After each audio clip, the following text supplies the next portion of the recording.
There is certainly a thrill that comes from scrounging through e-waste because you never know what you might find. So many usable or easily repairable things get thrown away. Some of it is fortunate enough to make it to an e-waste center to be properly recycled, where it's broken up and separated into categories such as PCBs, wire, batteries, and pressing steel. But let's see what I might be able to save from this particular e-waste center. An e-waste center is kind of like a car junkyard. There's some good things and some things that are just too far gone. But stock here moves pretty quickly. Phones are my specialty, plus they're easier to transport home with me than say a desktop computer or television. Plenty of tubs here to look through. These ones look like maybe older phones, which, not really interested in. You got older iPhone models. I think people have been regularly going through these tubs just like I'm doing here and saving phones from the shredder, which I think is great. While not every device is fixable, there's plenty of parts devices in here to choose from. I did find another tub which contained an iPhone SE, an iPhone 6S, some model of Huawei which I have absolutely no idea what this could possibly be or its age, along with a Galaxy S5 and an iPod with a very expanded battery. Laptops, just $5 each. And there's a few good ones in here. A ThinkPad with an Intel Core i7 and a MacBook Air, along with plenty of other older models from various brands. They had a few iPads too. This was just a small selection. Mostly older models like the iPad 2 and 3 and Mini 1, but there was some newer iPads too. This one was labelled as having a broken touchscreen and being locked, so it's not a whole lot of use. So sending this iPad to e-waste was probably the right call.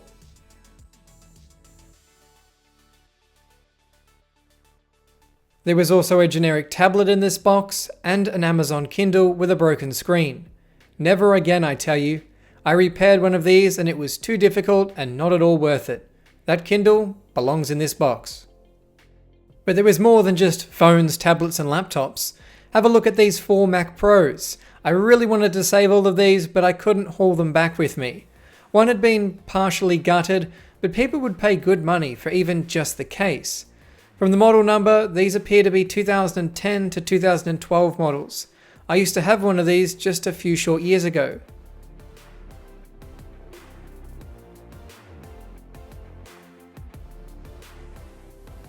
There was a shelf of partially scrapped devices.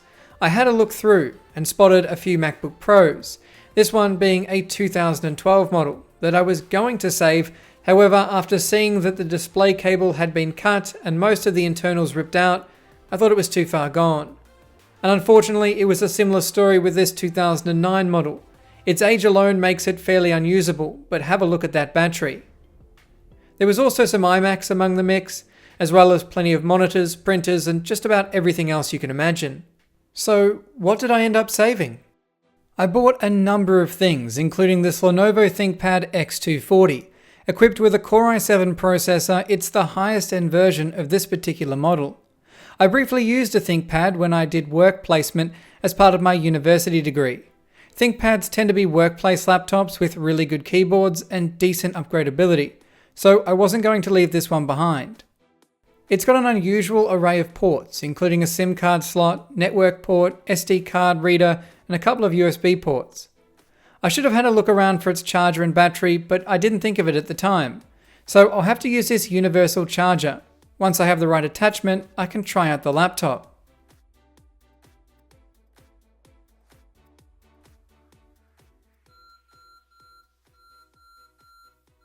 A pattern of beeps is actually a good start because a quick search online can point us in the right direction. Lenovo's website stating our particular sequence of beeps relates to a memory issue, so it's time to open the laptop and investigate what's going on. The case screws are captive, meaning they won't fall out when unfastened, so you can't lose them. With the bottom case off, we can see this laptop was manufactured in early 2015. As for our RAM issue, there isn't any installed, nor a hard drive. There's also an empty slot for a Bluetooth card or maybe an SSD. Installing an 8GB stick of RAM should allow us to get the laptop to post. Or not. Maybe it doesn't support 8 gigs of RAM, so with a 2 gig stick in. Okay, well, how about another 8 gig stick? I'm starting to think this might be a motherboard issue. How can 4 various sticks of RAM not make this laptop boot? Well, because it takes special RAM. These 2 sticks of RAM might look identical, other than the capacity, but look closely and you'll see one is PC3 and the other is PC3L. The L standing for low voltage. Typical RAM runs at 1.5 volts. The low voltage variant runs at only 1.35 volts. With a low voltage RAM installed, the laptop now posts.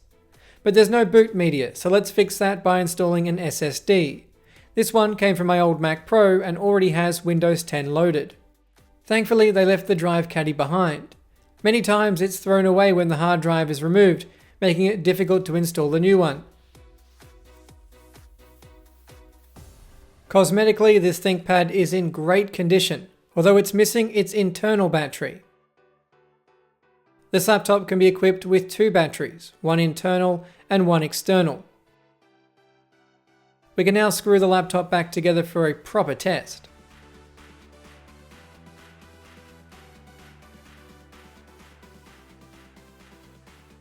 This e-waste laptop has been saved and is now in a functional state, thanks to the help of some old computer parts I had lying around, meaning this thing only cost $5.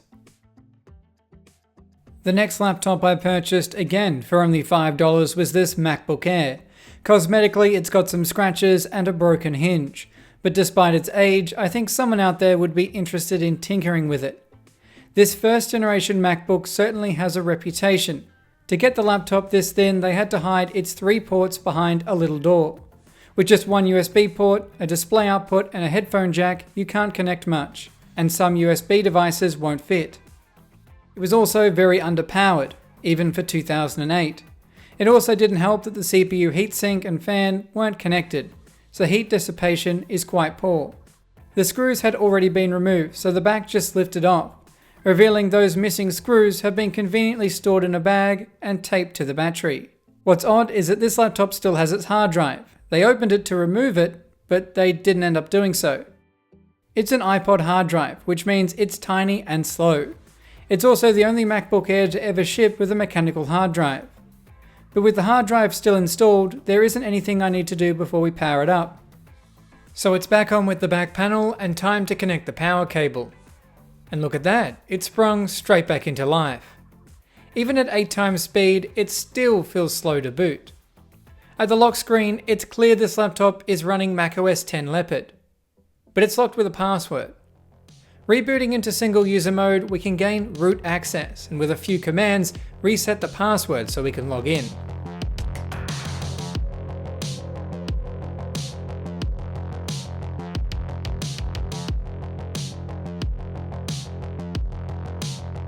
Spec-wise, this laptop has a 1.6 GHz Intel Core 2 Duo with 2 gigs of RAM. The battery appears to be having an identity crisis as it's forgotten its own serial number and cycle count. It also doesn't charge. This laptop was last used on the 7th of July 2013, which makes it a bit of a time capsule. Oddly, it's loaded with many DVD-related software, despite having no DVD drive. An app I did find particularly interesting was this one. It's a sort of advanced system preferences, including things like what format to save screenshots in, or dock customization options that you won't find in system preferences. It appears to be mostly using terminal commands and providing a nice user interface to allow you to easily set them. This app is still around today. But by far the most interesting thing about an old laptop is what kind of music is stored on it. 452 songs to be exact, ranging from Katy Perry, Michael Jackson, some Miley Cyrus, and some old school Taylor Swift. But what's this? A LimeWire playlist? Complete with Baby by Justin Bieber. There's even some really old versions of iPhone apps on here. Get a look at eBay, Facebook, HeyTel, remember that? And even MySpace. And who can forget that cover flow mode? I wish that still existed. Apple, make iTunes great again. I found a LimeWire folder on the computer, but no client. I didn't even know there was a Mac version. With that, I think it's time to let this one go and move on to the next laptop. A Lenovo Yoga, complete with a sticker saying it's dead. It's a year newer than the ThinkPad, but hasn't fared so well. There's many cracks to the plastic case with large chunks missing, but I thought it was worth a shot. No, I didn't really try to snap the hinge. Unlike a standard laptop where the screen only goes back so far, this one can spin 360 degrees. Kinda like a really big tablet that doesn't really work very well. It also didn't come with a charger, so it's back to the universal one. The problem is, none of them fit. We'll open it up anyway for a quick look inside. It's missing all but 3 case screws. Lifting the case up, you can see someone has previously damaged the case when opening it, with large cracks all around the base. Inside, there's no hard drive and no RAM. Seriously, why do they take the RAM? This is the real showstopper.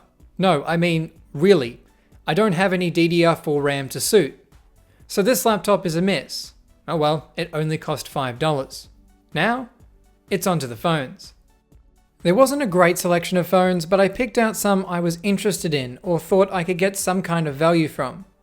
I got a total of 4 phones, including a BlackBerry Bold, because I like BlackBerry, along with an iPhone 4, as I needed one for parts, and finally an iPhone SE and 6S. An eWay Center is also a great spot to get cheap cables, so I picked up this brand new Samsung-made USB-C cable and an old Apple 30-pin cable with the locking pins, which would be great for my car so my iPod doesn't unplug itself while I'm driving. If you're a phone repairer like myself, you may be interested in my application iTest, available for both iOS and Android. iTest provides the ability to test hardware functions of a phone or tablet, with both a semi-automatic mode or manual mode, allowing you to easily test functions that would otherwise be too complicated without the aid of such an application. These include things like the compass, gyroscope, proximity and light sensors, or even screen burn-in. At the end of testing, you can get a nice little overview of your results and easily share them if needed.